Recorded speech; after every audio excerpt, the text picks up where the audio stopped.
জান্নাতে প্রবেশ করব, মিনিমাম কিছু বলেন জামশেদ ভাই। তাহলে জাবের রাদিয়াল্লাহু আনহু থেকে একটা হাদিস বর্ণিত আসছে সহিহ মুসলিমে।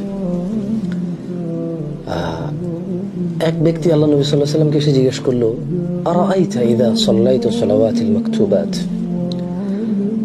বলছি ইয়া রাসূলুল্লাহ, আপনি কি মনে করেন আমি যদি দিনে 5 ওয়াক্ত ফরজ সালাত আদায় করি, ওয়াসুমতু রমাদান, রমাদানের সিয়াম পালন করি, ওয়া আহলালতুল হালাল, হালালকে হালাল হিসেবে জানি, ওয়া হারামতুল হারাম, হারামকে হারাম হিসেবে জানি, আদখুলুল জান্নাহ ইয়া রাসূলুল্লাহ সাল্লাল্লাহু আলাইহি ওয়াসাল্লাম, বলল আমি কি জান্নাতে যাব তাইলে?